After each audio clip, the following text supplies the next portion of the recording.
Hello everybody, Tom Walters here, author of Discovering Joy. And that's going to be very important because that's exactly what we're going to talk about today.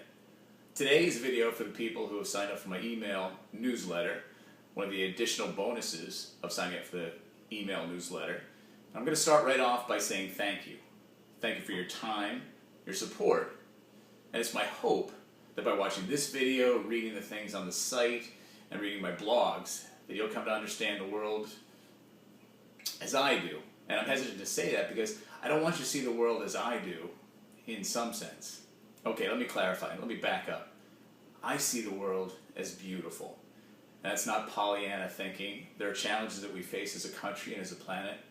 But for the most part, I go through my life day after day happy, satisfied. Sure, I hit funks like everybody does. But my life is a gift.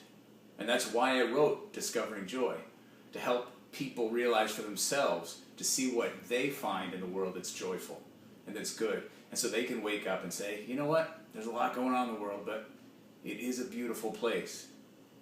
And there are 7 points to that help bring that about, that understanding that the world is beautiful and that we can be happy regardless of what's going on.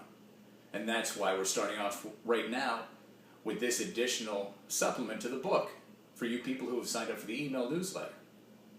So let's get right into it and talk about unity. If we think about creating joy or discovering joy, it comes from community and from knowing that we're not alone. And we're certainly unique, and that is one of the major things that I talk about, is that we are wonderfully unique and we all have individual gifts that we bring to this planet. But to that point, we're also all part of a collective. We're all part of one big energy. And that energy, for want of a better term, is love and light. We all want to belong. We all want to feel good. And that happens when we come together as a people. And we can talk very esoterically about what that means on a non-human basis. But for now, let's just keep it simple. Think about the times when you were happiest. Were you with people? Were you by yourself? And it can happen either way.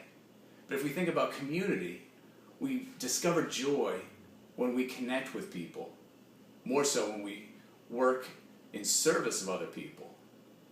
But think about that. Think of support groups. And not so much support groups like Al-Anon or those 12-step programs. They all have value. But think about all the support groups we belong to, not just the organized ones, like family, like friends. These are all support groups. Why are they beneficial? Well, if we have the good fortune of having good friends or a good family structure, we know it's a place where we're safe, where we feel respected. So imagine that. So imagine if you walked out your door and knew that everybody was part of your family. Everybody was your friend. Kind of neat, huh? I think about it, and that's why I'm smiling. Because I see that. I see that everywhere. And we'll get into talking about teachers and lessons. But if we recognize that we all are one people, all one energy, and we'll start small by saying one people, because certainly all energy encompasses all living things and so on. But let's start again. Start small with the whole human race.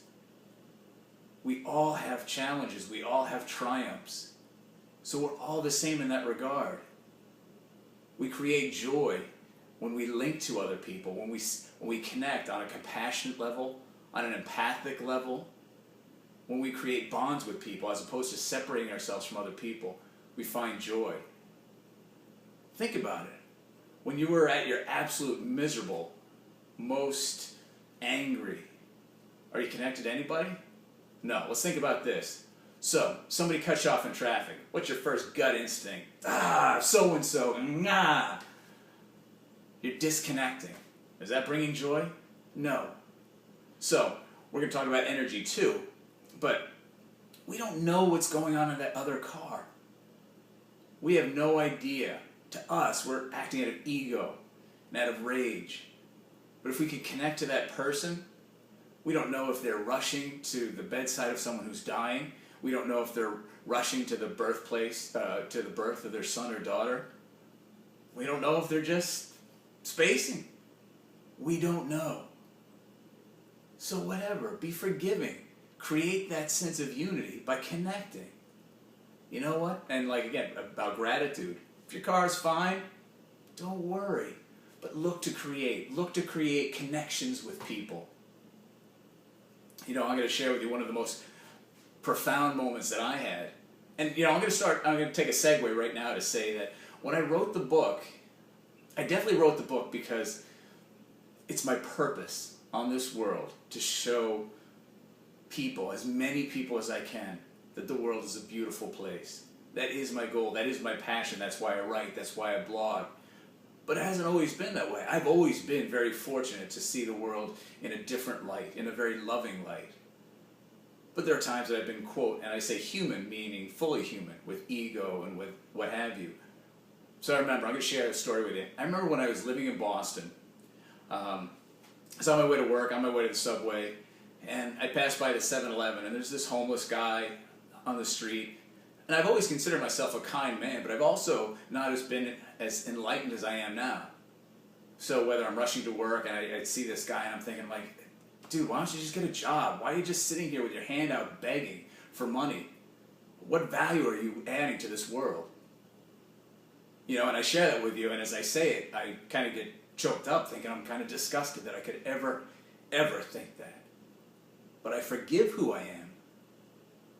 So why do I share that with you? Because the good news is, in that moment, that wasn't the proudest moment I had. But I grow, and I accept who I am. So maybe I was having a lighter day, in touch with my more higher self, and I remember passing by this guy and just thinking and connecting. Instead of judging who he was, I just looked at him and I stopped.